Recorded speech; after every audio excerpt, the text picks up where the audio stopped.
Muy buenos días, mis hermanos. Podemos abrir nuestras escrituras en el libro de Primera de Timoteo, capítulo 2, versículo 7. Primera de Timoteo, capítulo 2, versículo 7.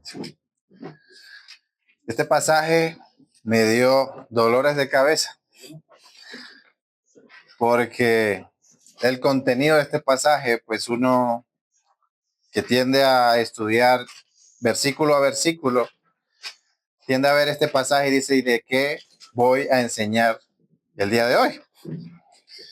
Porque es un pasaje que está dando credenciales. Este es Pablo, ¿no? Hablando y dando unas credenciales a Timoteo, que es su discípulo que está en Éfeso. El pasaje dice de la siguiente manera: para esto yo fui constituido predicador y apóstol. Digo verdad en Cristo, no miento, y maestro de los gentiles en fe y en verdad. Leyendo yo este pasaje dije, bueno, ahora sí, no sé qué voy a enseñar.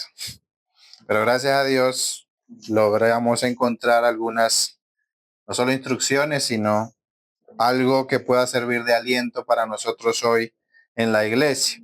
Recordemos un poco el contexto de este capítulo como tal por entero. Primera Timoteo, capítulo 2, ¿no? Este es el apóstol Pablo escribiéndole una carta a Timoteo. Timoteo era un joven, según no nos dicen la edad exacta en la cual él se encontraba al momento de recibir la carta, pero sabemos que era un pastor joven. Fue discípulo de Pablo. Pablo fue a Efesio, que es la ciudad donde, o Éfeso, donde se encontraba Timoteo, donde fue dejado Timoteo como pastor. Pablo se encontraba allí durante 3 años, estuvo en Éfeso, y allí fue cuando fundó la iglesia y dejó a Timoteo como pastor allá. En esta carta, ya Pablo no se encontraba obviamente en Éfeso, se la envió a Timoteo y le estaba dando instrucciones, ¿no? Sobre la doctrina sana, sobre el liderazgo en la iglesia, sobre la conducta cristiana y sobre proteger la iglesia, porque aparentemente, y según vamos a ver hoy, Pablo se encontraba, o mejor dicho, Timoteo se encontraba en una iglesia donde se encontraban también falsos maestros o personas que querían enseñar otras cosas y no la sana doctrina.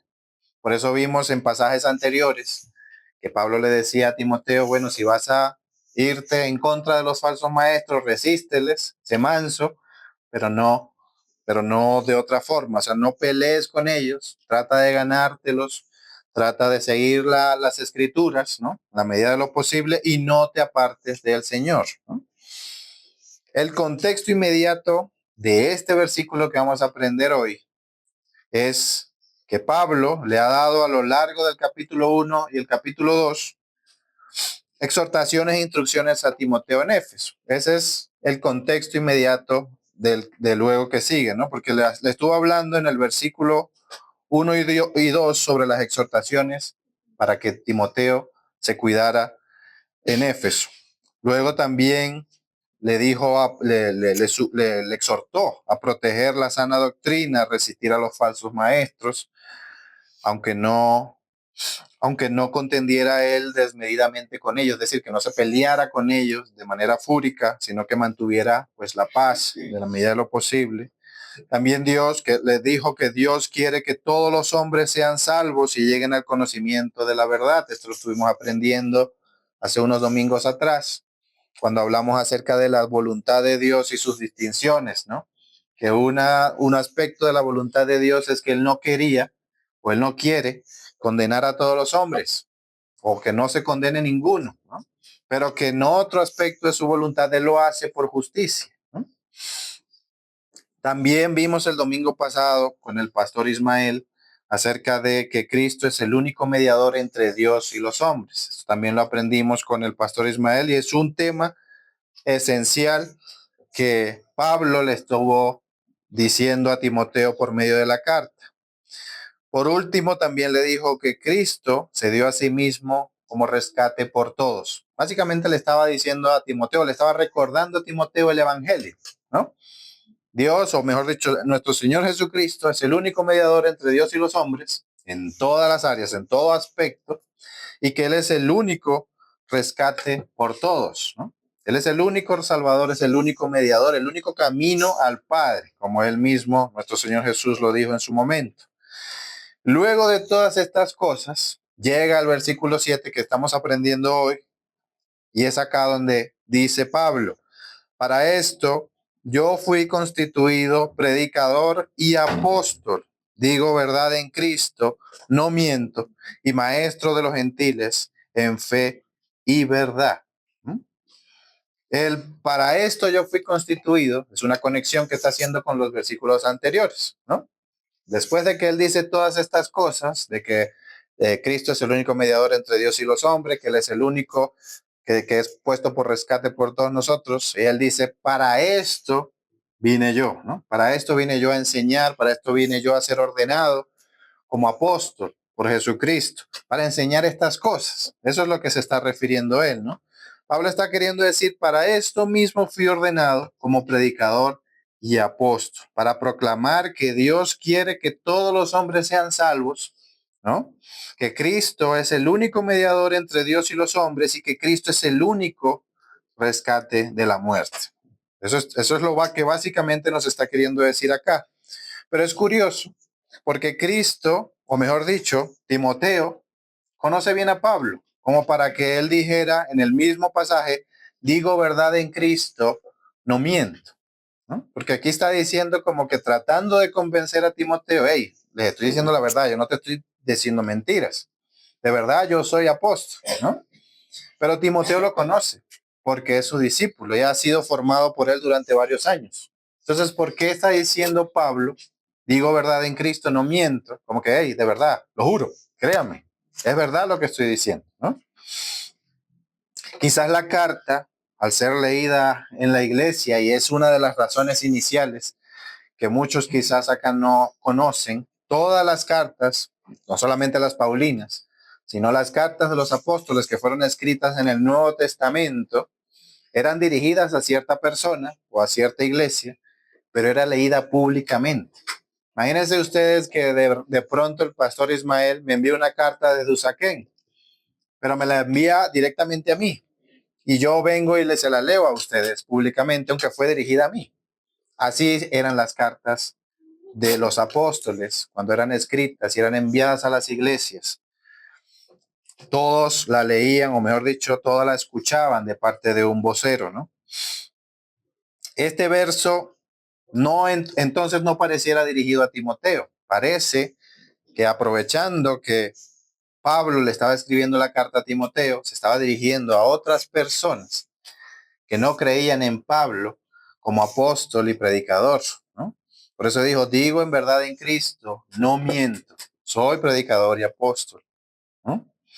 Si tuviéramos que resaltar algo importante de este pasaje, es que Pablo habla acerca de que fue constituido, es decir, que se le otorgó el privilegio, ¿no? De eso habla Pablo. Aquí no está diciéndole a las personas a las cuales realmente se está dirigiendo, hey, yo soy predicador y apóstol, yo mismo me formé como tal, yo estudié para esto, ¿no? Cuando él dice que fue constituido, es que alguien más lo constituyó, de que alguien más lo formó, lo levantó, ¿no? Ese honor y ese título de apóstol no se lo ganó él, sino que alguien más se lo confirió. Y sabemos quién se lo confirió, ¿no? Porque lo leímos en Hechos. Y en Hechos sabemos que fue Cristo, nuestro Señor personalmente, que se le apareció a nuestro querido Pablo. Sabemos que este fue Dios. Y hablaremos de un poco de esto, especialmente al final, porque a esto se refiere este pasaje, este versículo. Primero hablemos un poco acerca de Pablo. Pablo no contaba con buena fama, realmente, ¿no? Al principio, especialmente al principio, antes de ser formado apóstol. Él antes se llamaba, como bien sabemos en el libro de Hechos, Saulo de Tarso, de la ciudad de Tarso, fariseo, doctor de la ley, ¿no? Perseguía, arrestaba y llevaba a la muerte a los cristianos. Increíble, ¿no? Era muy bueno en lo que hacía, de paso. celoso de la ley. Él creía, por sobre todas las cosas, que cuando él metía a los cristianos en la cárcel, él decía, yo lo estoy haciendo por Dios. Yo estoy sirviendo a Dios en esto. Lo estoy ayudando, ¿no? De alguna manera. Imagínense, mis queridos hermanos, que hoy exista un hombre así, que como asesino empieza a hacer toda clase de fechorías, crímenes en contra nuestra y que diga con todo y pelos en la lengua de que lo hace por Dios. Increíble, ¿no? Hemos visto casos así, sectarios, asesinos seriales que tienen una desilusión en la cabeza o algo por el estilo, empiezan a pensar que están obrando a favor de Dios.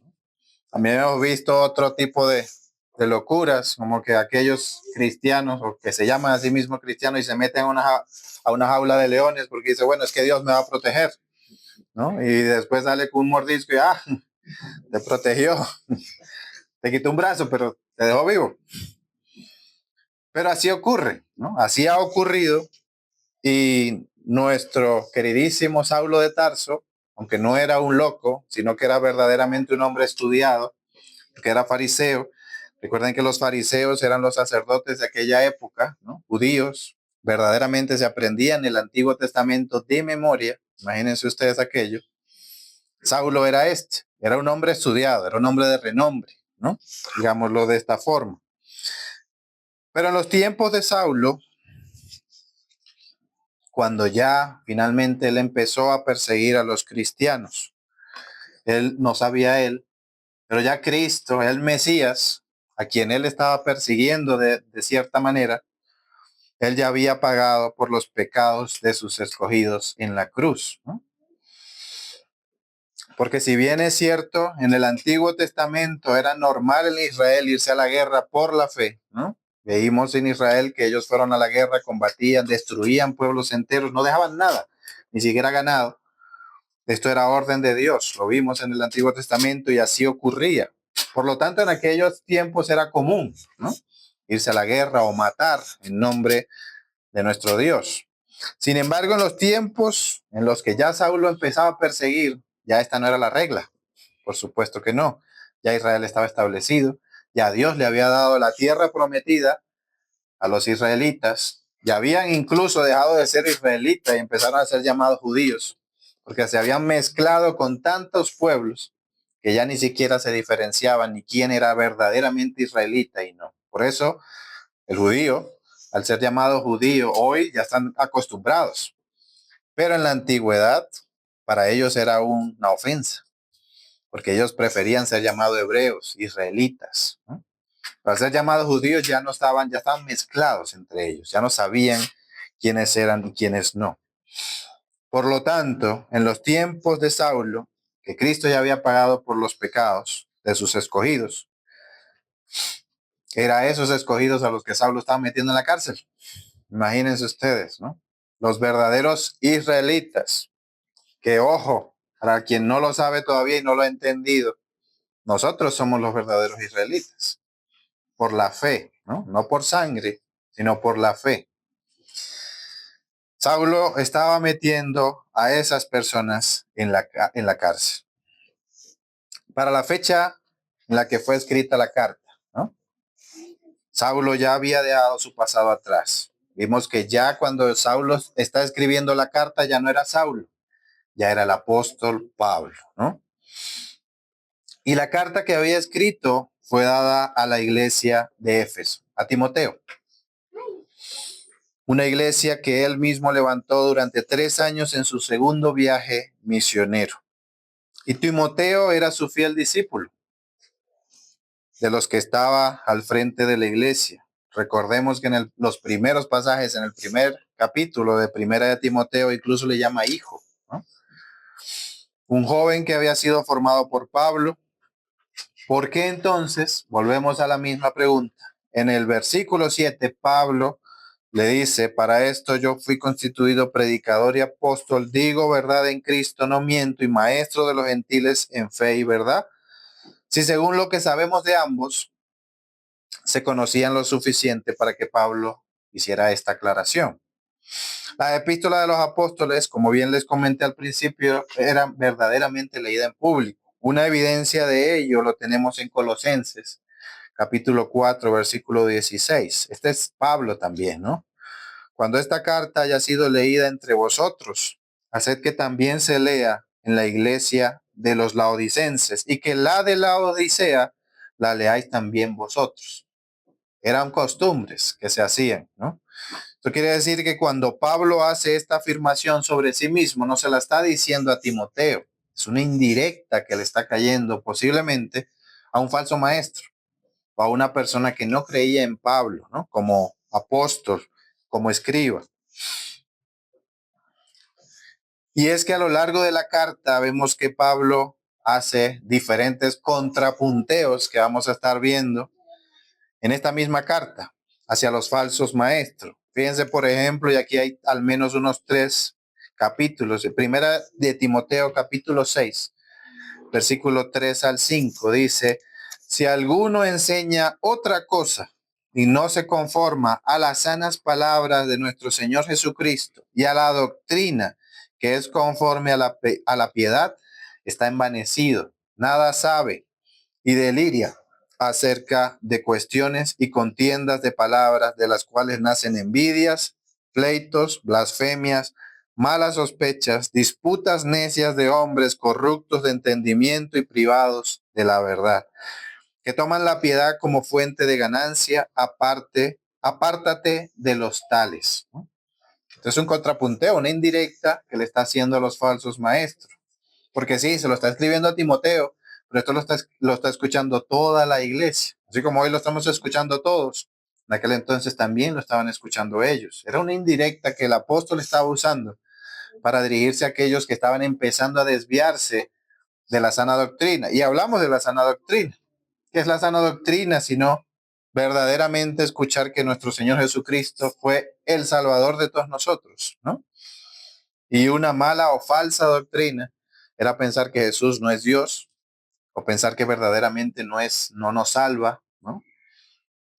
Y para usted contar, en Primera de Timoteo capítulo 4, versículo 1 al 2 dice, pero el Espíritu dice claramente que en los postreros tiempos algunos apostatarán de la fe, escuchando a espíritus engañadores y a doctrinas de demonios, por la hipocresía de mentirosos que teniendo cauterizada la conciencia, se alejan o se apartan, ¿no?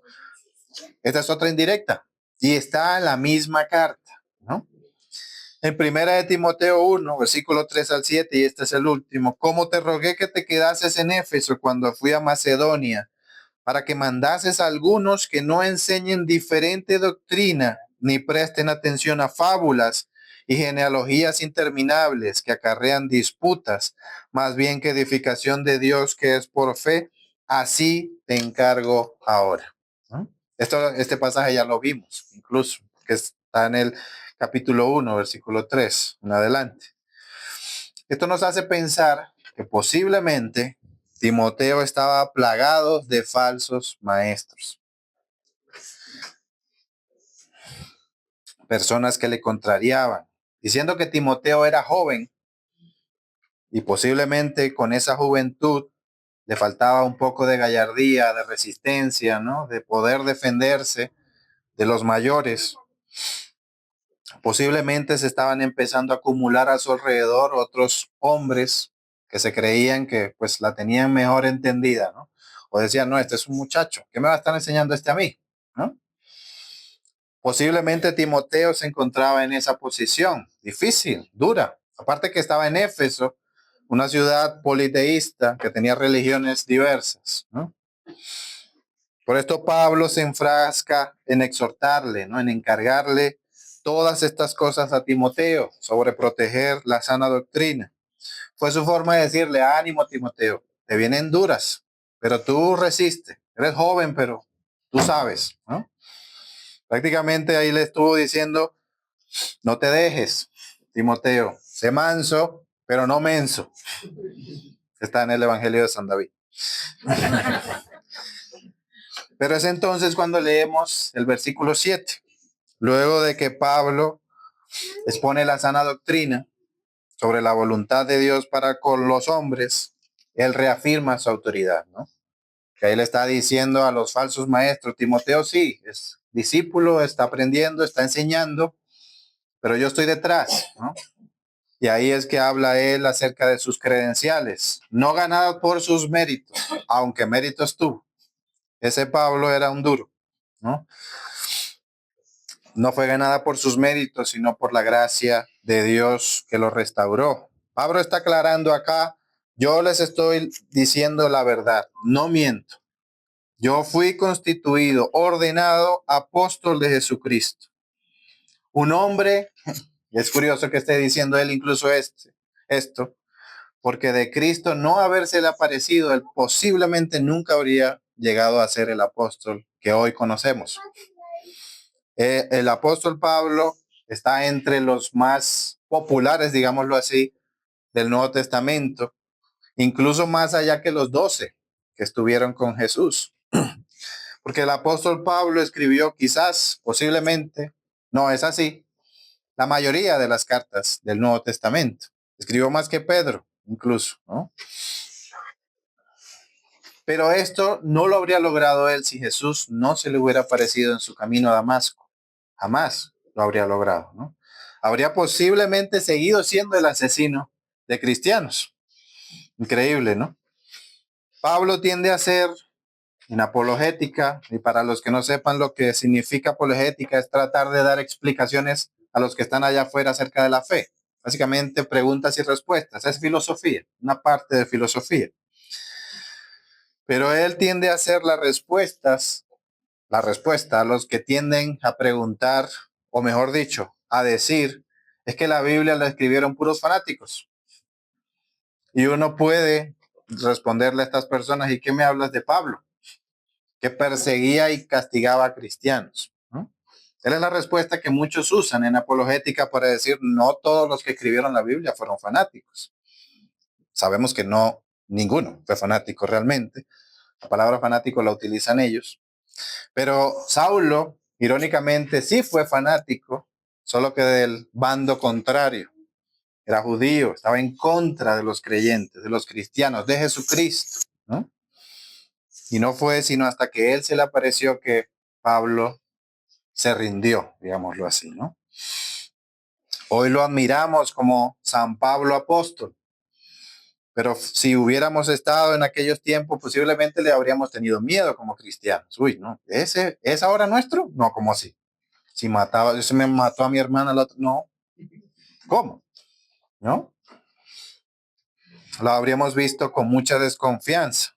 Mejor no le digo que soy cristiano mientras él esté por ahí, porque yo no sé, si me es una trampa y me lleva para allá y muerto. Pero claro, esa mala fama, obviamente, y lo vimos, fue decreciendo, ¿no? A medida que desde el momento en que Pablo comenzó a predicar a favor de Jesucristo, porque para eso fue levantado por Dios. ¿Y qué más evidencias, ¿no? Que tuvimos? Todas las cartas, todo lo que le pasó. Él verdaderamente demostró que fue convertido, verdaderamente, ¿no? Y si no, algunos en algún momento posiblemente también dudaron, pues al verlo a él azotado por la fe, dijeron, no, ahora sí se, si no está convertido ahora sí con esos azotes, no, ahora sí le creo. Increíble, porque él pasó todas estas cosas, lo azotaron, lo golpearon, prácticamente le hicieron lo mismo que a Cristo y al final perdió la vida por la fe, según la tradición, ¿no? En Roma. No hay dudas de que Pablo fue convertido por nuestro Señor Jesucristo. Y cuando él afirma sus credenciales en el versículo 7, no lo hace para vanagloriarse a sí mismo, porque recuerden, él no escogió a Jesús, Jesús lo escogió a él. Porque si él hubiera sido, no habría venido nunca a la fe, ¿no? Las evidencias las vemos en el libro de Hechos, en el capítulo 9, para los que luego la quieran leer. Pero fue Jesucristo quien, por medio de su gracia y misericordia, convirtió a Pablo en el fiel apóstol en el que luego se convirtió. Y toda esa convicción y dedicación férrea que tenía en contra de los cristianos, luego la usó a favor. porque él era férreo en su andar, en la aplicación de los castigos y en el buscar. Ese iba hasta los sacerdotes, le decía, yo voy a Damasco, dame una carta porque necesito un permiso para irlos a perseguir allá también, ¿no? Esa furia, esa pasión que él tenía, luego la usó a favor de los cristianos. Él no iba a 100 kilómetros por hora, él iba a 1000, él iba a todas, ¿no? Pablo era un duro, no paraba en sus misiones, incluso, y es irónico, tuvo Dios que frenarlo muchas veces, y esto me da gracia un poco, porque uno a veces quiere hacer más por Dios, y Pablo hizo tanto que Dios lo tuvo que frenar. Acá en Romanos capítulo 1, versículo 13 dice, pero no quiero, hermanos, que ignoréis que muchas veces me he propuesto ir a vosotros, pero hasta ahora he sido estorbado para tener también entre vosotros algún fruto como entre los demás gentiles. Este estorbado pudo haber sido muchas cosas, pero él entendía que en la providencia de Dios ese estorbado es que Dios lo había estorbado, ¿no? Que lo había detenido. Hey, cálmate. Recuerden también el aguijón que él decía tenía en su carne, ¿no? Que no sabemos qué es, si fue una enfermedad o no, pero esto también fue una medida de Dios para frenarlo, para pararlo. Y así sucesivamente, Pablo era un duro.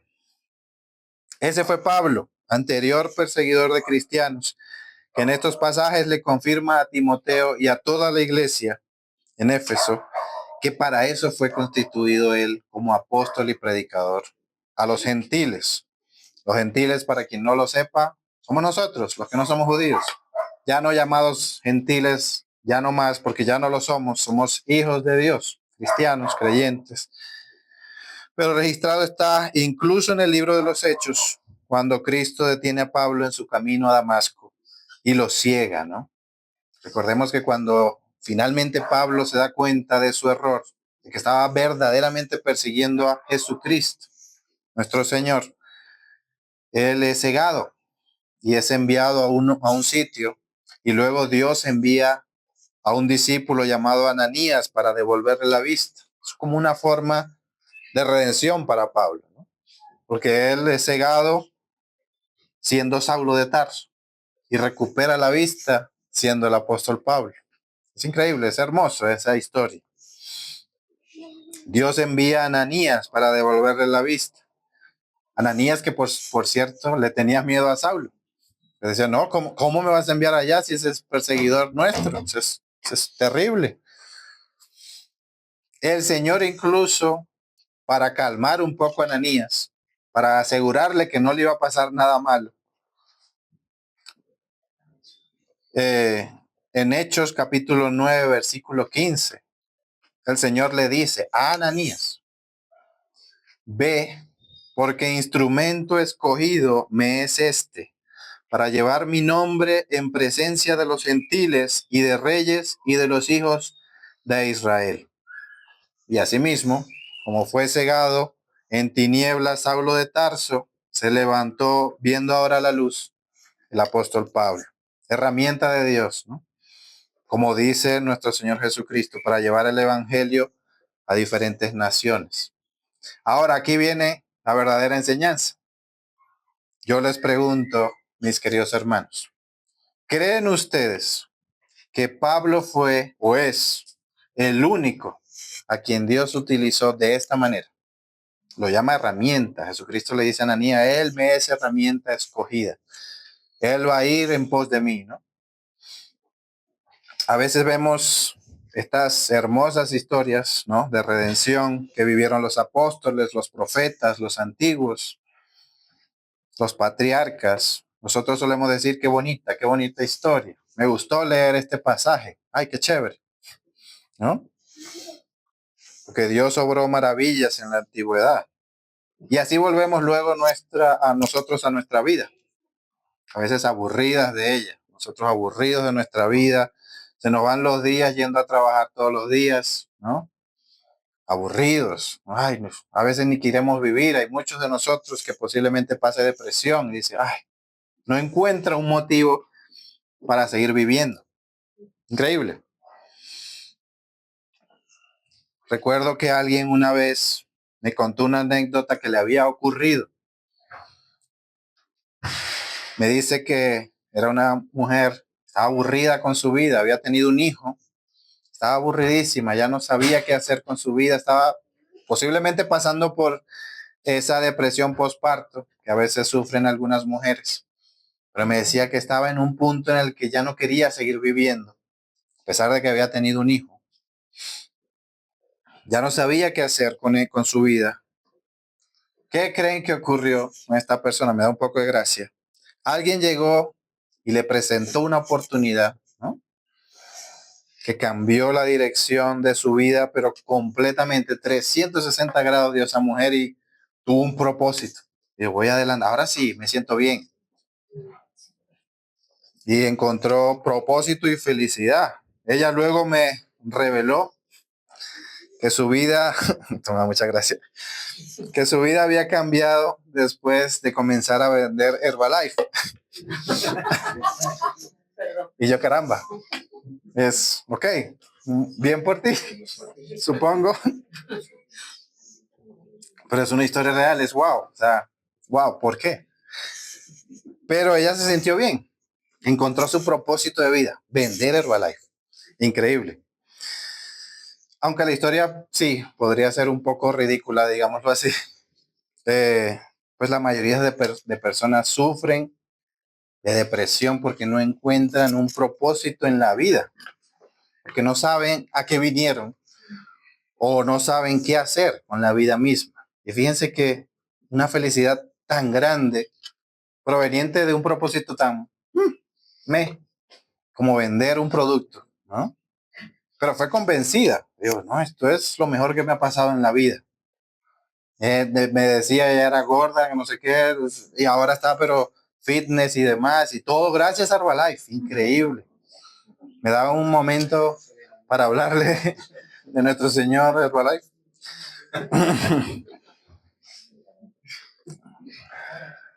Pero muchas personas caen en esto, mis hermanos, y hoy más, en estos tiempos modernos donde hay tanto ocio, tantos momentos de ocio, dejan de preocuparse por sus vidas, de cómo se ven, de cómo se sienten, ¿no? No les importa ya salir afuera, se encierran en sus hogares, pierden el propósito de vivir hasta que encuentran algo que les llena. Para esta mujer fue Herbalife, y bien por ella, está bien, es útil, tiene una utilidad. Se desvió un poquito, pero ajá, si le hace bien, ok, fin, buenísimo. Pero nosotros, mis queridos hermanos, hijos adoptados por el Señor, se nos ha conferido una misión, un propósito, llevar el Evangelio a todas las criaturas. Ese es nuestro propósito. Ese es el por qué estamos acá viviendo y llegando a la iglesia los domingos. Y es un propósito, créanme, mucho mayor que cualquier vendedor de Herbalife. Es un privilegio del Creador de los cielos y de la tierra.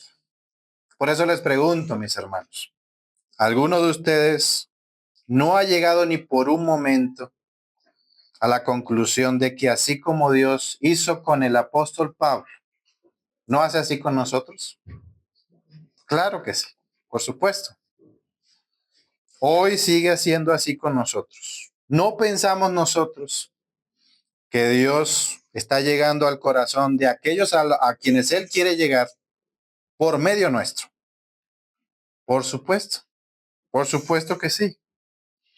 Seguimos siendo, así como el apóstol Pablo, así como el predicador, o mejor dicho, el pastor Timoteo, jovencito como estuvo, también nosotros somos usados por él de esta forma. No lo vemos, no está escrito en una carta, pero es así. Claro que sí. Pablo está presentando su currículum, no está diciendo, hey, Dios me escogió para ser apóstol, maestro a los gentiles, para enseñarles sana doctrina, para prepararlos para la lucha. ¿Qué está haciendo Pablo allí? Pablo está pasando la antorcha. Cuando él se está llamando a sí mismo maestro, es porque tiene discípulos. Y cuando él está diciéndose a sí mismo maestro, es porque está enseñando a otros a que ellos luego se conviertan en maestros. y ellos también empiecen a pasar la antorcha. Por eso se llama maestro.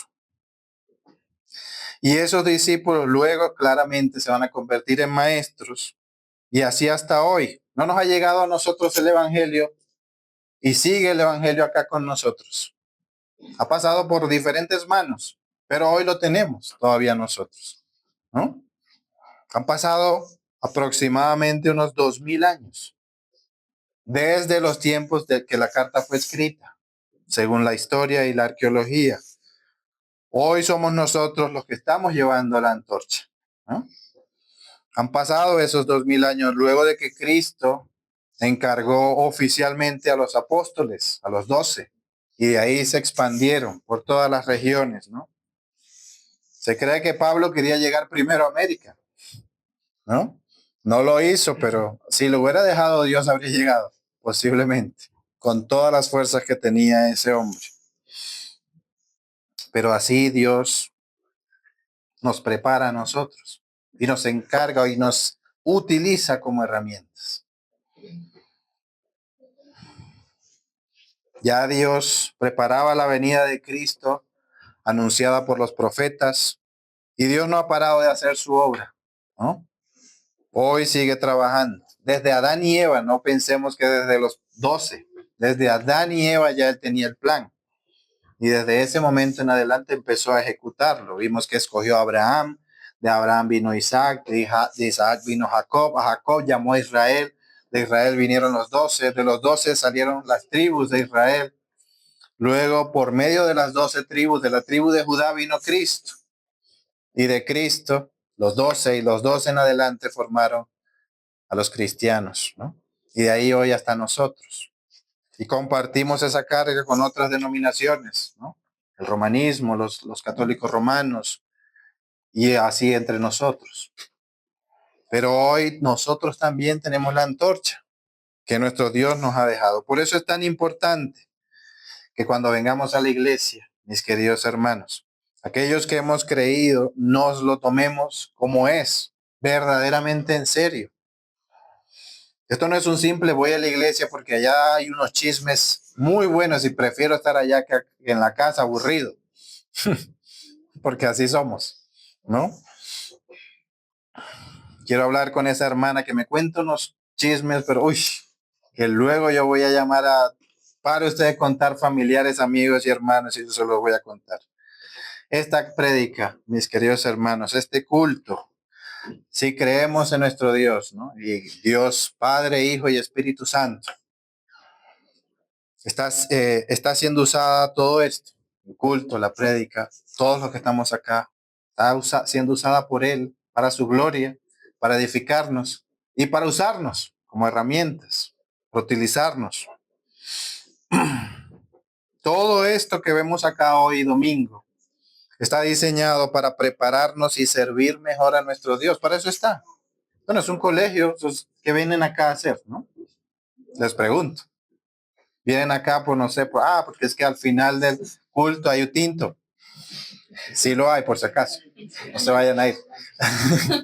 Hay tinto y hay también aromática. Sí, sí hay. Pero esto está siendo utilizado por Dios para prepararnos a nosotros, para ser utilizados también allá afuera.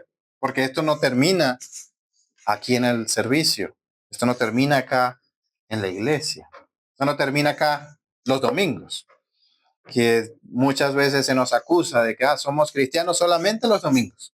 El lunes a viernes somos impíos, paganos. Uy. No, mis queridos hermanos, también nuestro trabajo sigue.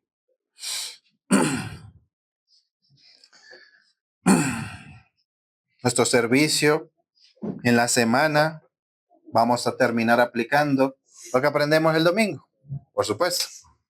Nuestro trabajo cuando nos dirigimos a nuestros empleados o a nuestros jefes, ¿no? Cómo nos comportamos con ellos, si les servimos bien o si estamos detrás de ellos hablando como hipócritas, que solemos ser, porque nos gusta, porque él gana más que yo, o otras razones que podamos tener en contra de nuestros colegas. Esto también aplica en el trabajo, esto también aplica en nuestra vida cotidiana, lo que le decimos a nuestras esposas, a nuestros esposos, ¿no? Cuando nos enojamos porque, ay, no lavó los platos, porque, ay, no hizo esto, porque, ay, no hizo aquello, ¿no? Lo que aprendemos acá es para aplicarlo también en la casa, ¿no?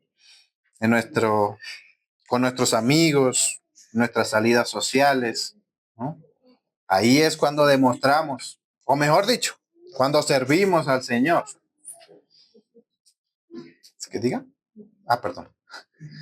El, y el cómo enseñamos también a nuestros hijos a que amen a Dios. Todo esto importa. Todo esto hace parte de esa herramienta que somos. Pues somos herramientas del Señor a sí mismo. El Señor públicamente nos hizo ver que escogió a Pablo, lo iluminó y wow. Luego él se convirtió en el apóstol y fue adelante en su misión. Pero aunque de nosotros no se diga lo mismo en una carta, lo somos. Él también nos está usando de esta forma, así como usó a los 12, así como usó también a muchos otros que no vinieron a la fe, Judas Iscariote y demás. Así somos, así hemos sido llamados. Creemos que Dios solamente utilizó a los santos apóstoles, ¿no? A nosotros también. Por algo a nosotros también se nos llama santos. Estamos compartiendo la carga con ellos. Por supuesto que sí. Declarando que nosotros tampoco somos de este mundo, sino que le pertenecemos a Dios. Los apóstoles colocaron el fundamento y pasaron la antorcha, que hoy en este 2025 llevamos nosotros, mis queridos hermanos. Imaginen esta analogía. No la estoy creando, verdaderamente está en la Biblia. Imagínense que Dios está construyendo un edificio moderno, con ventanas, puertas, ascensores y demás, ¿no?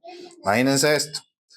Y Él manda a su pueblo, a todos nosotros, empezando por los patriarcas, los apóstoles, los profetas, pastores y demás, a construirlo desde cero. También incluye a los creyentes y a la feligresía.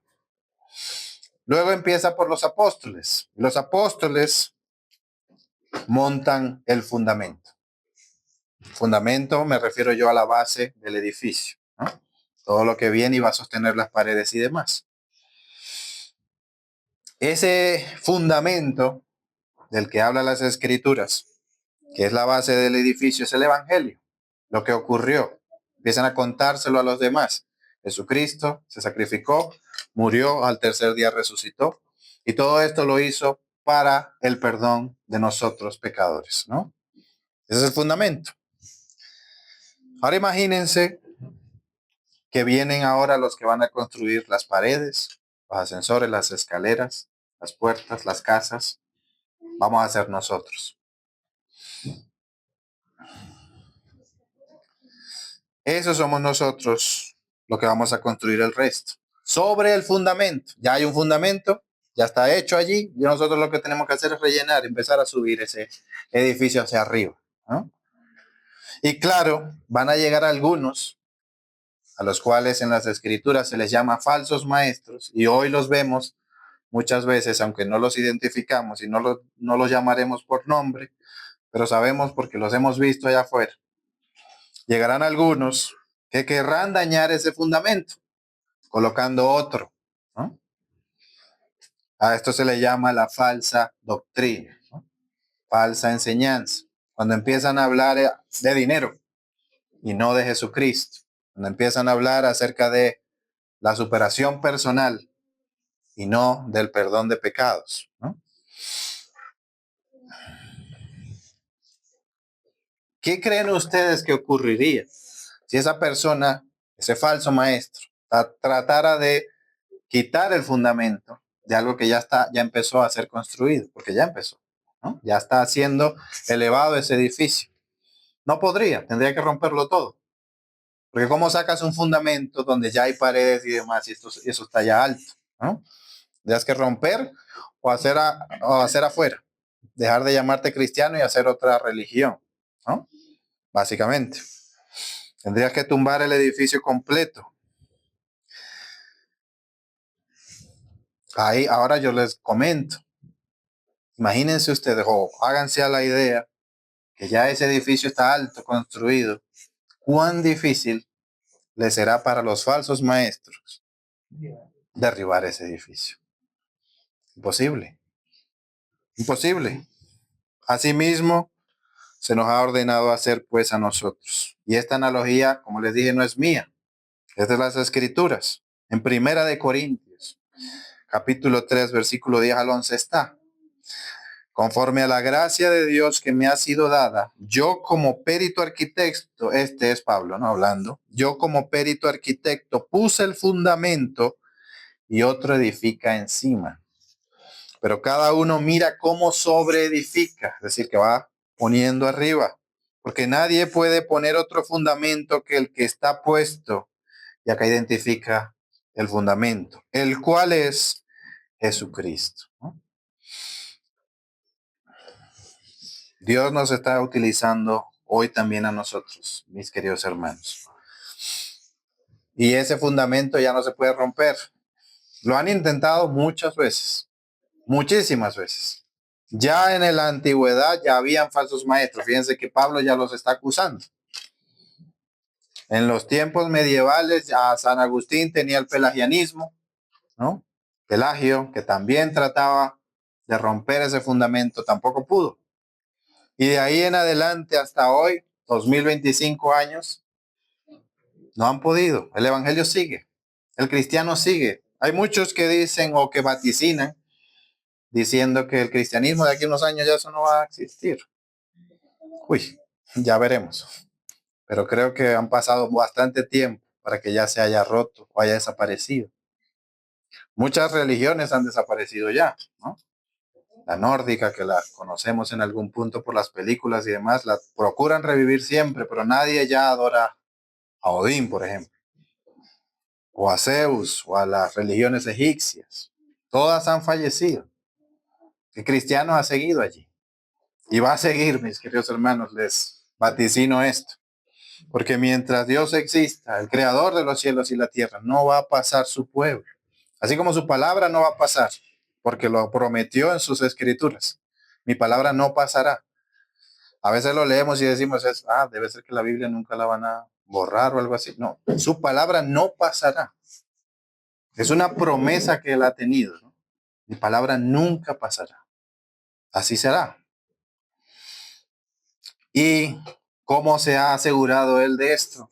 Por sus hijos, por sus creyentes, por su pueblo. Dios nos está utilizando hoy también a nosotros.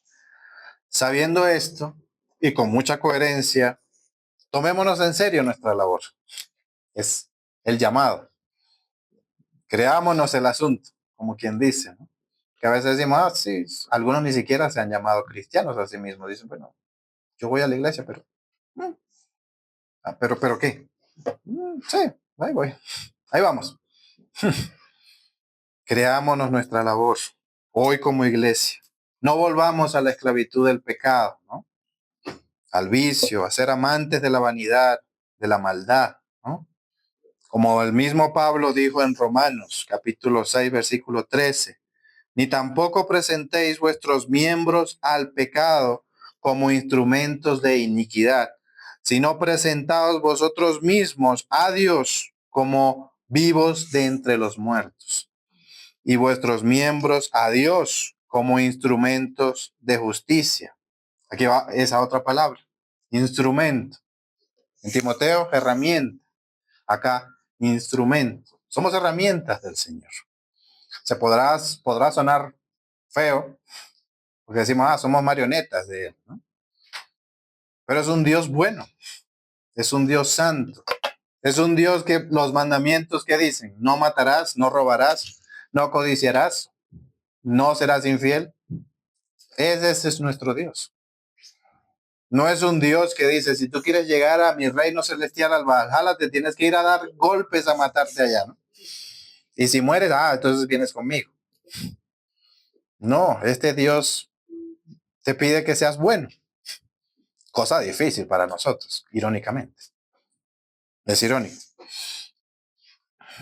Pero asimismo, como Jesucristo llamó a Pablo en Damasco, su camino a Damasco, lo detuvo y le dio un giro de 360 grados, ¿no? Y se convirtió en un servidor fuerte. Así estamos llamados a ser nosotros también.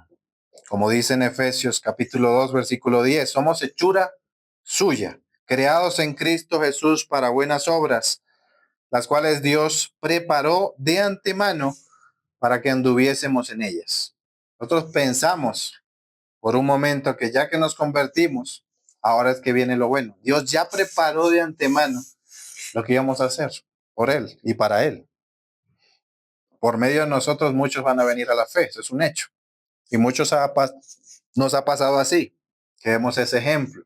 Ay, es que yo, pues iba a la iglesia por ti, pero me quedé por Cristo, ¿no? Otro dice, es que yo vi cómo te comportabas y dije, yo quiero eso.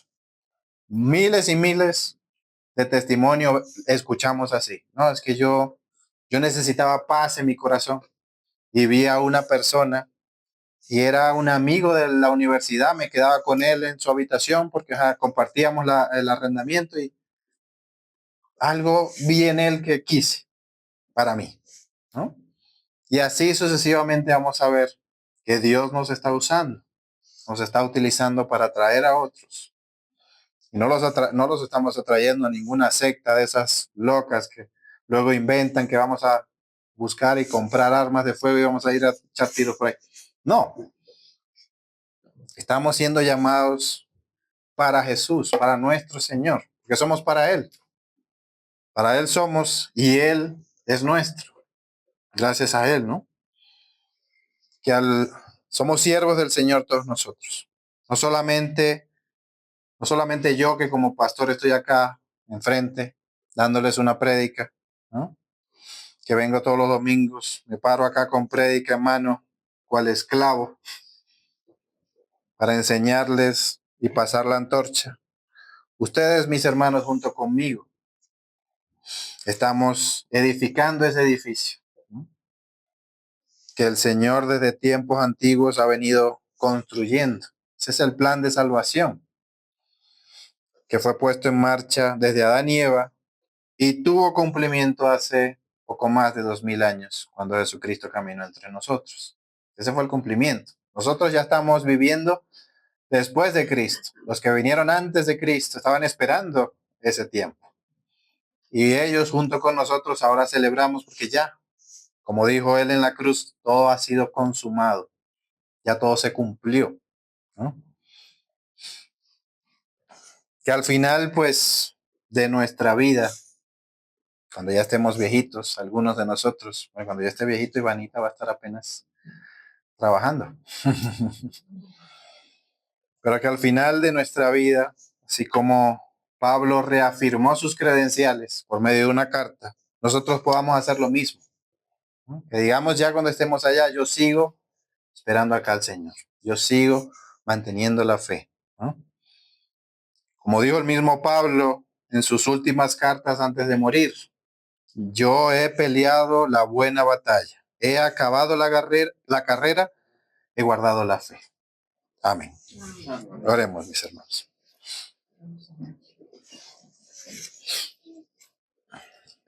Padre amado, que estás en los cielos. Señor, hoy te damos gracias porque tu palabra no solamente ha sido fiel y digna para ser enseñada, sino que hoy nos utilizas a todos nosotros, hijos tuyos, Señor. A medida que pasan el tiempo, a medida que pasan los años, tú vas llamando a más y más personas para servirte, para que todos verdaderamente encontremos esa verdad que es absolutamente hermosa y que nada la supera. El que Jesucristo, el unigénito tuyo, viniendo al mundo, sufrió enormemente, fue humillado, fue torturado, todas estas cosas. Y él, sabiendo su misión, siguió adelante, porque él deseaba y anhelaba salvarnos a nosotros, Señor. Te damos gracias porque esa verdad que ha sido defendida durante largos años, siglos, ha sido verdaderamente resguardada. Esa verdad todavía se mantiene tan cierta como lo fue cuando sucedió. Te damos gracias, Señor, por tu salvación.